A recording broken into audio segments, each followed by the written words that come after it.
So next, our next speaker volunteers at the Touchmark retirement community.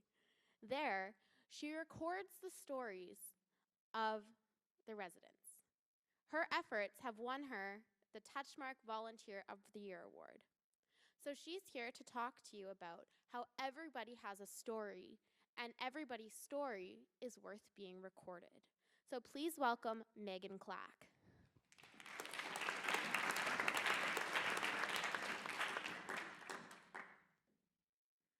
A few years ago, I was at a family dinner when all of a sudden, my great Auntie Annie mentioned that her father had once been kidnapped. We all turned to her in shock, and her daughter, my Auntie Kim, exclaimed, "Mom, you never told me Grandpa was kidnapped." "You never asked," Auntie Annie replied. We all laughed at that. I mean, who would have thought to ask a question so randomly specific?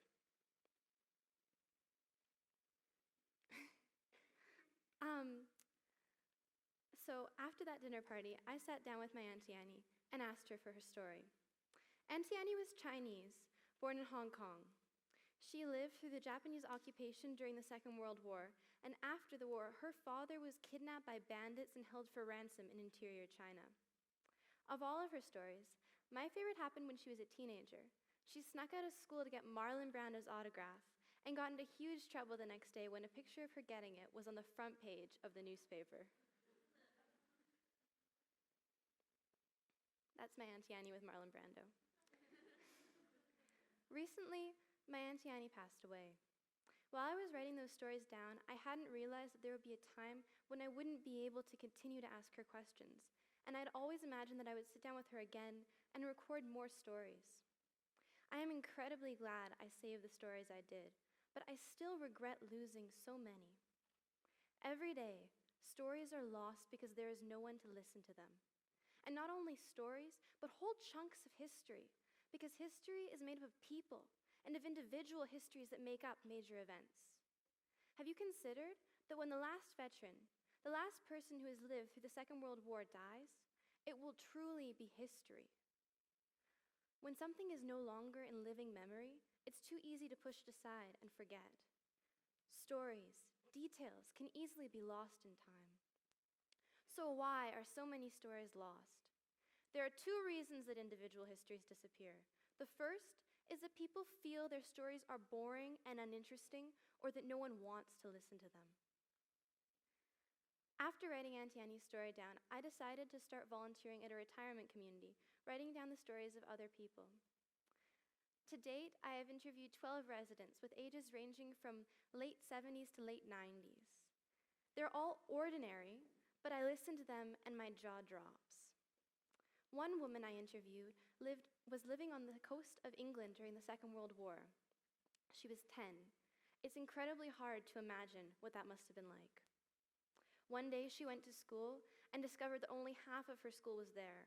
The rest had been reduced to rubble by a bomb.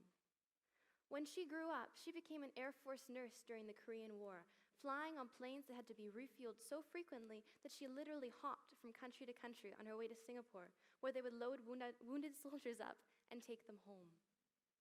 The stories that have been shared with me have been incredible. I have interviewed everyone from a professional clarinetist to a housewife who piloted a private plane all over North America. Many of the people I interviewed have been married for 50 or 60 plus years, with wonderful tales of how they met their husbands and wives. One man met his wife of over 60 years in grade 1, befriending her because she had ponies. Many of the women I interviewed have been inspiring. One woman joined the Navy during the Second World War without her mother's permission, and after the war was over, because she was discharged after her husband, he met her at the train station when she came home in uniform. Many of the stories have been simple ones of growing up, but in a time so different from ours. One woman's mother took her to the market with her every day, to their market stall, and she would fall asleep on the fruit crates at her mother's feet. Another man described his whole tiny town in Saskatchewan for me, as it was when he was growing up in it, and listening to him was like stepping back into a different time. These are all ordinary people, the seniors you see in your neighborhoods. Do not underestimate them. They have all led amazing lives and have lived through many of the major events of the 20th century. Growing up during the Great Depression, lives changed forever by the Second World War.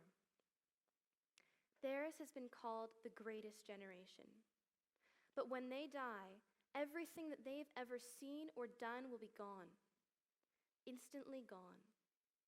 Unless we keep their stories alive, which leads me to the last reason why stories are lost. No one asks. You never asked, my Auntie Annie said, and it was true. We hadn't. So ask. The question does not have to be, was Grandpa ever kidnapped? It can be anything. Ask for a story or a memory of a specific day, like a wedding or a birth. I like to start with the most basic utilitarian question of all. When were you born? Everyone has a story, and everyone feels at times like no one wants to hear it. But if you ask your grandparents, your great-uncles and aunts, your elderly neighbors, not only will they tell you the most incredible things, they will feel like finally someone wants to listen. Please keep stories alive. Please ask.